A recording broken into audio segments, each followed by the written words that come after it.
It's Rob! Tony! And I'm Jeff. We're in gaming. And that's you. Hello everybody and welcome back to the end. Glad to have you here. I'm Warshack, of course, or Rob if you want to call me that. Either or works. And today it is the, I would say, relatively start of the season. I'm not sure when I'll post this video, but when I get time I will. So my rank really isn't high right now, but the deck, super fun. So I was like, why don't I build a Shadow Priest? So I did, and it blew asshole. Then I said, why don't I build a Shadow Priest or like a Burn Priest, but just without the Shadow form? And that works. So off the bat here, the whole point of the deck is to pretty much stall out, I wouldn't say stall, but to maintain some board presence for as long as you can until you can pump out some of your damaging abilities. And Velen's is pretty much key, but also just being able to use your zombie chows offensively with the Soul Priest. You'll see how the deck runs. It's very weird, but it's fun at the same time. You guys will see. You'll see the power. So, as you can see on the deck list to the right, there is a lot of field clear in the deck, so just keep that in mind as well. So it's a mixture of like knowing when to attack and dealing damage, along with playing defensively. So obviously here, there's not really much we can do. Killing the zombie chow is kind of pointless, and again, healing ourselves. Where I guess we could have healed him, just say hey, but not a big deal. And then also for some of you who aren't as familiar with my videos as some of our veteran inmates, we play 3 ranked games, and we win all 3. And I talk about the deck, and we'll talk about the deck list at the end. So, unfortunately, in this circumstance, the Flame Tongue Totem needed to die. I really didn't want to waste 2 of our damaging abilities, as you could see through my temptation there, but it needed to happen, because if you don't kill it now, I have no way to kill it in the future. I mean, even Light Bomb doesn't clear it. We throw down the Death Lord, which was an option, but it would have just, gotten multiple things to get suicided into it. Here, it looks like we're going to be Holy Novaing next turn, depending if he plays another 2-drop or not. Again, we could have played the Death Lord, but I can see him just, getting rid of it with the Hex, pretty much. The Lightbane was just to kind of see what he had and removal-wise, and then the Death Lord will buy us some time. And the fact that he has 2 creatures on the board with 3 health each, it makes Holy Nova not so great, but it's still okay. So right now it's in between like Death Lord or Holy Nova, and if we use Death Lord, we question Power Ward or we heal ourselves. So he only has 2 cards in hand. What do you guys think? So we take a rate of a 1/1 and a 3/2, which I think is alright. And then the other 2 are left at 1 health, which means if we do Light Bomb the following turn, or I should say next turn, everything should be alright, because, they had 3 health. So we would Light Bomb, they wouldn't die, but Holy Nova allows... Okay, this is fine. Not so fine, because he's 3 attack and 6 HP, which means that doesn't kill him. The Flash would be awesome if we had a Shadow Priest in our hand, so that doesn't kill him. So I think our only option here is the Death Lord, maybe give it some health, see what we can draw into, and then if nothing, heal ourselves. Yeah. So there's not really too much we can do right now. It's lucky that he didn't start with a whole bunch of totems on the field. So obviously we can expect him to passive no matter what. The zombie chows will heal me, which is fine. So I'll be back at 29 health. And then him only having 1 totem have the buff. Oh no, the totemic's going to summon another one. Oh, okay. Well, the totem golem seems like normally this situation would be horrible and I would find myself in a little bit of a pickle. But we've got a Light Bomb which will clear the field. So if he doesn't kill Death Lord, we'll use the Death Lord to attack into the, obviously his Thunder Bluff to deal damage, and then, Light Bomb afterwards. So the question right now is he going to swing in the Zombie Chow into the Death Lord to bring it down low to the flow? Give me that health then. Oh. So, he did decide to swing into it. I am back at 29 health. Oh, he actually swung his Thunder Bluff into it, which is really good for us because now we can swing our Death Lord... Yeah, we'll swing our Death Lord into the Thunder Bluff. I don't really see a problem with this. It's going to kill off our Death Lord, summon a Dr. Boom, and then we're going to Light Bomb, which is fine. And now everything is just dandy. That was fantastic. He didn't even... I couldn't have asked for a better card to come out of Death Lord because we were following it up with Light Bomb. If he would have just played... Yeah, couldn't ask for a better card. Normally that would have been devastating. We didn't have Light Bomb, but we did. And the fact that he just played a Mana Tide Totem really isn't that great either, because now he's just going to keep drawing. So we definitely need to draw into some creature that could We did. Alright, so now we're going to use the Light of Naru on the Mana Tide totem. We're going to kill off his other totem, and this is fantastic. And this is kind of where the deck turns around. We've got the ability to deal 5 damage for 1 mana because Soul Priest is on the board, and the rest of our deck kind of just follows that same synergy tactic of being able to either pump out a lot of damage or being very defensive. The Earthshock now prevents us from dealing, you know, that extra damage, but with our Flash Heal, but our Light Warden, I believe she's called, allows us to, because now Flash Heal will heal, and our passive heals. This is good news. So we're going to heal her, it's going to buff the Warden, we're going to kill off the Knife Juggler, kill off the Totem because the Spell Power Totem is scary, and we're going to end our turn. Also, keep in mind that when we do target our Dark Bane with the Flash Heal, the effect goes off, I'm pretty sure, even if it doesn't get healed for anything. If we do, however, use like Healing Circle, it's not specifically targeted, so just keep in mind Healing Circle doesn't trigger the effect of Light Bane or Dark Bane. Which, by the way, we've seen a lot of Light Bane and Dark Bane, and like most of our priest decks have the 2 Light Bane and Dark Banes in it. So unfortunately, those 2 are legendary, so they're kind of on the expensive side of things. But on more times than not, they're actually really helpful, even if you can't play them on turn 3, just because the ability of dealing 3 damage is always awesome. And also Divine Shield. So we're going to play the 5-4. When we use our passive now, it deals 4 damage to both players, which seems like it would be bad, but for the most part in the priest deck, we can kind of handle it because we can heal ourselves. As for the opponents, normally if they're not playing warrior or priest, there's really no way for them to heal themselves. So taking 4 damage every turn just because I use my passive without even attacking, it's like insane. Along with swinging for 5, and then you use his ability, that's a 9 damage, like kind of, that's 1/3 of someone's health by using your passive and attacking with a card once. So, giving Velen's Chosen to the, I think, we'll swing into this, it'll summon the 1/2, well, yeah. Well, we Velen's and it hits it, we're going to have to attack with our Soul Priest anyway. So if we kill this, and then the Dark Bane hits the 1/2, that makes a little bit more sense. So let's see what the Dark Bane hits. Probably it's going to hit face. It always hits face.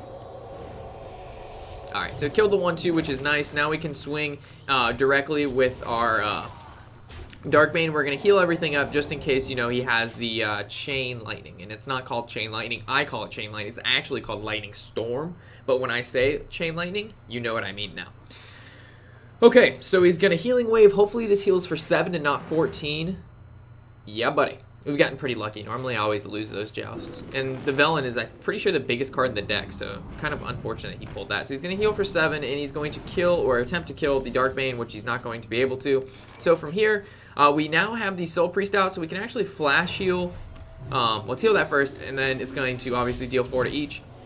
We're going to kill off that now because it does 6 damage for 1 mana and swing directly. And in a nutshell, I suppose we missed lethal there, but I kind of just wanted to kill that card. We definitely did miss lethal because we could have just used our passive and the ability and swung face with everything in 1. So I'm sorry, guys. I kind of got caught up with wanting to deal 6 damage for 1 mana. I'm sorry. Like, that's value. If that's not value, what is value? 6 damage, 1 mana. Wow. Wow, wow, wee, wow. Okay, so heading into game number 2. Do you find this deck interesting yet? It's so off the wall. No one just expects it, especially the spawn of the... There, let me look at this card. I have all the cards on the side of my screen already. Spawn of the Shadows. It's a very interesting card. You see that, and the opponent's like, whoa, what's going on? You're just like, yeah, coming at you. All right, so this hand's actually really nice. If he's playing... I don't think we should really get rid of anything. I mean, the Power Ward Shield and the Dark Bane are fantastic starters, even if he's playing Handlock. I mean, the Holy Smite, again, if he's playing, if he's playing Rush, this hand is phenomenal. If he's playing Handlock, it's still decent because we do have some sort of cards to play early on. So we'll just have to see what he has for the most part. But I don't think there's no point to coin into anything. Maybe next turn coin into the Dark Bane or the Death Lord, depending on the situation we're in.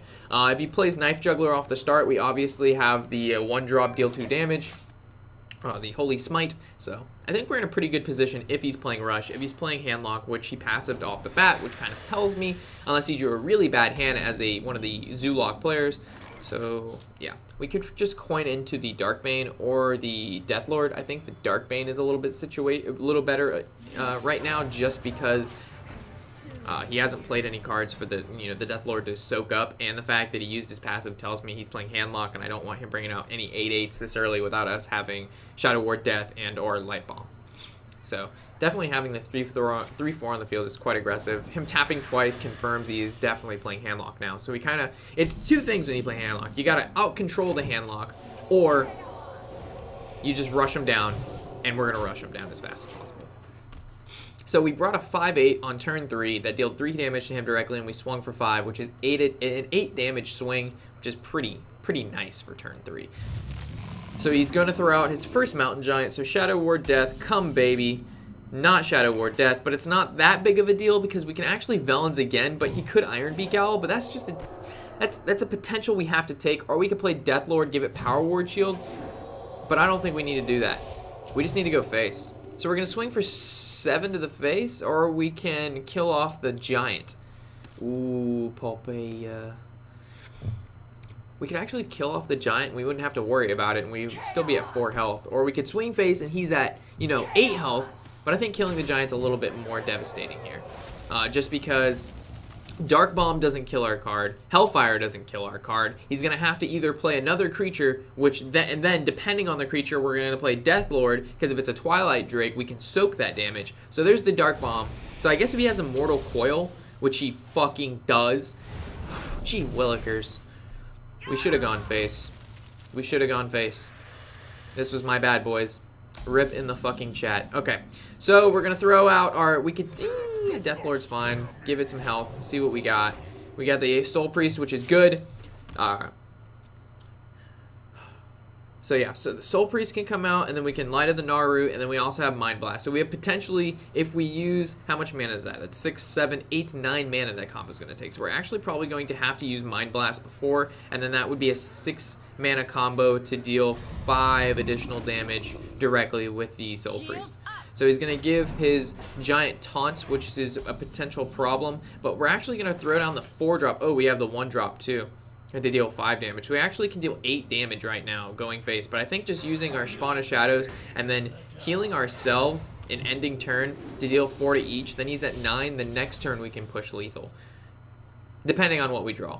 No, that's still 8. He's at 9. Yeah, we still have to wait one more turn after this, depending on what we draw. But I think we're in a pretty safe situation here. I mean, we're hiding behind a Death Lord, which is dead now, so it's not really hiding, but... And he got another Giant. This is that's what I was scared of with the Death Lord going against a control or Handlock, is them being able to plot 8/8. He healed himself up with the Antique Heal Bot, so now we're definitely in a really sticky situation. He gives more taunts, which makes a light bomb would be just so fantastic right now, but we didn't get that. Okay, so let's calculate some damage here. So we have 7 mana, 4, 1, 1, 1, 5, 8, 11. No passive, 6, Soul Priest kill, or just Mind Blast passive, and hope to God he doesn't kill us next turn. Or start clearing his field, which I don't see that working out very well either, because he would just keep pumping out creatures. So obviously passive, we need to pump that 4 damage in. I believe we can live at least one more turn after this. Warlocks are not known for huge burst, and he has 16, 23 damage on the board. So as long as he, well, 20 damage on the board. So as long as he doesn't deal 4 more damage, I think we are in a safe spot. So that's 16. He's obviously probably want to kill Spawn of Shadows with his 2/1. So he has 16, 18 damage on board. So I guess you would have to, he already used 1 Dark Bomb. So you would have to Dark Bomb and Hellfire to win if he swings everything in the face. And I guess we could have healed ourselves there to make sure we don't die, but again, if he uses another Antique Heal Bot, we want to be able to at least attempt to kill him, which we will if he doesn't kill our creature, and we can draw, I guess we can kill our creature no matter what. So how much damage is that if he Antique Heal Bots again? So that'd be 16, that'd be, I think 5 short. So depending on what we draw, but I don't think he's going to Antique Heal Bot. I already used 1, so. So he Emperors, which means he has 2 mana left, which tells me this game is over. Nice. We made the assumption of we had 1 more turn, and we were exactly right. So now we're going to use our Shadow Priest, deal 5 to the face, Light of the Naru for 3 to the face, and that is game against the Hemlock. Ooh. Okay. Nice, guys. Okay, so we need one more game to wrap up our 3-win streak with this very, very weird Shadow. I wouldn't even call it Shadow. It's just a Burn Priest deck. Originally, though, like I said, it was Shadow Priest because I ran Shadow Form because it was supposed to be, you know, a fast-paced burn control type deck, and that shit was garbage. Shadow Form is just too slow, and the fact that you use the card twice and only does, I mean, 3 damage for 2 mana is still fantastic, but the fact that you have to, like, it's just a 3 mana card that sits in your hand, and if you're playing against a rush deck, you don't really have time like that. Alright, so we're going to get rid of the Flash Heal, we're pretty much everything. I don't really see anything in here worth value. We're looking for buffs early on, against a Hunter for sure. We're looking for those Zombie Chows, we're looking for Death Lords, we're looking for Lightbane and Darkbane, we're looking for Power Word Shield, Velen, we're looking for any sort of low drop creature who we can buff it up to give it, you know, this some field sustain so we can keep it, you know, pumping out those trades against a Hunter, which obviously the creatures in a Hunter deck aren't really that great or big. They just swarm the field for the most part against Face, when playing Face Hunter, which it looks like this guy is. I have no idea why the fuck Annoyotron's in his deck. Defensive Face Hunter for the win. So from here, we're just going to kill off his Leaper or Leper, kill off the Divine Shield and end our turn. I don't really see, we can actually Naru ourselves, but there's really no point to do that right now. I'd really save that for dealing 3 damage more so than healing it for now, as of now. I mean, it depends how much Hunter or how much damage this Hunter can really pump out. Because the good thing about this deck is all the cards can be used either offensively, like I said, or for healing yourself. So Light of the Naru, the Flash Heal, it's just a lot of healing you can do to yourself, or damage you can pump out if you got that Shadow, the Soul Priest on the field. So obviously killing off his Annoyotron there wasn't really much to discuss about that play. I was going on about how cool the deck was. I want to see kind of how high this deck can make me. When I get down to, I'm gonna obviously make play other decks to go down the ladder. But when I get to like within that 5 range, I'm gonna probably bring this back and see what, you know, the rank 5 through 1 players have to say about this deck. If it does as well as it's doing here or there. Because when you play it here, I mean, people just don't understand what the fuck you're doing. They're just like, Lightbane, Darkbane, fucking Velen, Shadow, or fucking, what is his name? Spawn of the Shadows? What? Alright, so we need to kill the Knife Jugglers, no doubt. Bringing out the Light Warden, killing off the Knife Juggler, allowing our Zombie Chow to live. We're going to heal him back up, and it's going to pump our Light Warden up that 2 attack, and now this kind of makes his Micro Mech want to trade with our Light Warden, which is fine. It didn't really, it's not really a creature. We already got the benefit from the heal because it was able to trade with the Knife Juggler. So never mind. So he used Quick Shot on it, but he's not going to be able to draw the card from Quick Shot, which is fine. He's going to go face with everything else, which is cool. I mean, it's not that cool, but it's fine. So from here, I think we could coin into using the Holy Fire on the mech and then just killing off the Wolf Rider. So right now, we're just basically outvaluing this Hunter as much as possible because this deck is not going to out damage early on a Rush Hunter. Like, the Hunters just pump out so much damage, but this deck will beat the Hunter in the long haul of the nutrition battle. Which is kind of, you have to play this deck according to who you're going against. This deck does not run the same against each person or every person you play. As when you play Face Hunter, obviously you kind of play the deck the same way. You go face. This deck, a little bit different. So we can spawn up Shadows here, or we can Lightbane and be safe. We're going to heal ourselves so we don't take the additional 2 and swing against that Cogmaster. Again, is he running Mech Hunter? I have no fucking idea, but he's still pumping out. I mean, it's a decent amount of damage. If we didn't have the Zombie Chow and the buffs to give Zombie Chow, I would say it would be pretty bad situation because he did have a bunch of low drops, but for the most part, we're all right. So he put down a secret, which I can only assume is going to be Explosive Trap based on the deck he's played previously, and if it is Explosive Trap, we do not want our Zombie Chow to die, so we'll swing in with the Lightbane just in case it's Frozen Trap, which is Explosive Trap, and we're going to swing with our Zombie Chow. And then we're going to throw down the Spawn of Shadows because we are going to be pushing lethal very, very shortly because we do have 4 damage from that. That's 9. This is 13. That's 16 with the double. That's 26, 20. No, that's more. That's 28, 29 damage if I can count. if he doesn't kill. All right, so Zombie Chow is dead. That heals him back for 5, so that's a 7, or that's a pretty big, large damage swing now. So we can no longer pump out 29 damage in one turn, but we can, however, deal a decent amount of damage still. So the question is, do we use our passive or not? Obviously, Power Word shield that to see what we can draw into. We'll use our passive, we'll swing, and we'll probably... I don't see we could double Mind Blast, so we could save it until we get Velens out.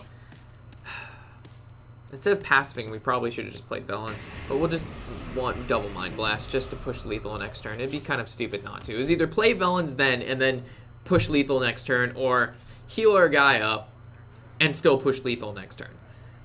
But the problem is this way, the problem is this way he only has 1 creature to kill, but if we would have played Velens, he would have had to worry about 2 creatures. So I guess playing Velen was the better choice there. So we're going down to 7 health. He throws down the Mech Warper, and it is game over, because now obviously we're going to... Okay, gave up. So that wraps up our 3 games with this kind of burn priest deck. Very interesting, very fun. I'm not sure... I mean, I played a decent amount of games with it, so it definitely works. I just don't know... I would say I played about 20 to 30 games with it so far and kind of tweaked it over time. So if it's a Legend deck, I don't know. I haven't tried it in Legend yet, but it's really fun right now, and it definitely catches people off guard, which is like number one. People, if you play a cookie cutter deck like, Dragon Priest, Control Warrior, Secret Paladin, your opponent knows your deck. They know how to play around it if, they're familiar with Hearthstone. But a deck like this, you cannot expect the next play of someone. Like, if I were to play this against you, you would not have guessed what's in this deck and how to play against it. But as for you, you know how to play it, and you kind of can figure out what their deck is for the most part. If they're playing a cookie cutter deck, you have a severe advantage over your opponent. So yeah. Card games for the win. Anyway, thank you for all stopping by the end. Hopefully you enjoy this deck guide. Let me know how it works for you if you decide on building it. If you need any help figuring out kind of replacements, I'll work with you on that. But for the most part, this deck, I built it the way it is for a reason. So if you're trying to change some stuff around and then you come back to me and say it doesn't work because the changes you made aren't, within the rules of how the deck is supposed to be run. So yeah, I just wanted to throw that out there. Anyway, thanks for stopping by the end, which I've already said once before. I'm Warshack, and happy whatever the hell day it is.